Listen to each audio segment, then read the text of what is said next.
ಯಾವ್ಯಾವ್ದು ಉಳಿಸಿದ್ಯಪ್ಪ? 65 ಎಕರೆ ಫಾರೆಸ್ಟ್ ಲ್ಯಾಂಡ್ನ ಸ್ವೇಚ್ಛಾಚಾರವಾಗಿ ಕೊಟ್ಟಿದ್ದೀರಲ್ಲಪ್ಪ ಸಂಘ ಸಂಸ್ಥೆಗಳು ಕ್ಯಾಬಿನೆಟ್ನಲ್ಲಿಟ್ಟು. ನೀವು ರಾಜ್ಯ ಉಳಿಸಾರ? ರಾಜ್ಯದ ಆಸ್ತಿ ಉಳಿಸ್ತೀರಾ? ರೀಡೋ ಹೆಸರಿನಲ್ಲಿ ಎಲ್ಲೋಯ್ತಪ್ಪ ನಿಮ್ಮ ಕೆಂಪಣ್ಣನ ರಿಪೋರ್ಟು? ಮೂಡ ಯಾವ್ಯಾವ ರೀತಿ ನೀವು ಸೇಫ್ ಮಾಡ್ಕೊಳ್ಳೋದಕ್ಕೆ ಏನೇನು ಮಾಡಿದಿರಿ ಅನ್ನೋದೇನು ಗೊತ್ತಿಲ್ವ ನನಗೆ?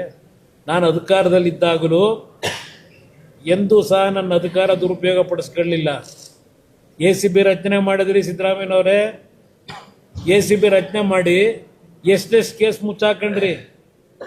ಲೋಕಾಯುಕ್ತದಲ್ಲಿ ಇದ್ದಿದ್ದ ಕೇಸ್ಗಳು ಎಷ್ಟು ಮುಚ್ಚಾಕ್ಸಿದಿರಿ? ನಿಮ್ಮ ಮೇಲೆ ಬಂದಂಥ ದೂರುಗಳು. ನಾನು ಇನ್ನೂ 2 ಕೇಸ್ ಎದುರಿಸ್ತಾ ಇದ್ದೀನಿ 14 ವರ್ಷದಿಂದ ಕೋರ್ಟಲ್ಲಿ. ಇನ್ನೂ 2 ಕೇಸ್ ನಡೀತಾನೆ ಇವೆ.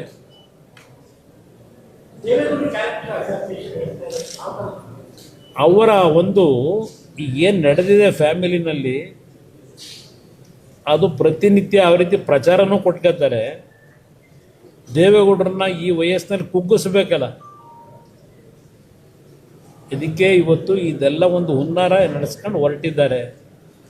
ಸಿದ್ದರಾಮಯ್ಯನವರು ದೇವೇಗೌಡರ ಜೊತೆ ಬೆಳೆದು ಪಾಪ ಅವ್ರಿಗೆ ಕೊಟ್ಟಿರ್ತಕ್ಕಂಥ ಒಂದು ದೊಡ್ಡ ಕೊಡುಗೆ ನಾವು ಯಾರು ಜೀವನದಲ್ಲಿ ಮರೆಯೋಕೆ. ಏನು 30 ಲಕ್ಷ SIT ಅಧಿಕಾರಿಗಳಿಗೆ ಬಹುಮಾನ ಬೇರೆ ಅಂತೆ.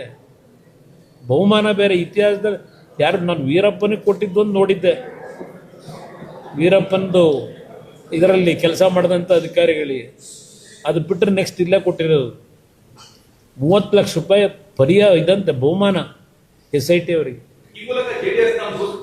ಯಾವ ಕಾರಣಕ್ಕೂ ಸಾಧ್ಯ ಇಲ್ಲ. ಈ ರಾಜ್ಯದಲ್ಲಿ JDSನ ಲಕ್ಷಾಂತರ ಕಾರ್ಯಕರ್ತರು ಇನ್ನೂ ಬದುಕಿದ್ದಾರೆ. ಅವರು ಪಕ್ಷ ಉಳಿಸ್ತಾರೆ.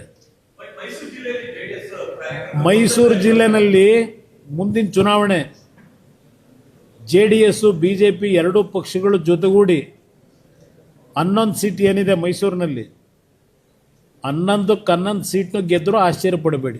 ಯಾರಾಗ್ತಾರೆ MLA ಅಭ್ಯರ್ಥಿ 2028 ಶೀಘ್ರದಲ್ಲೇ.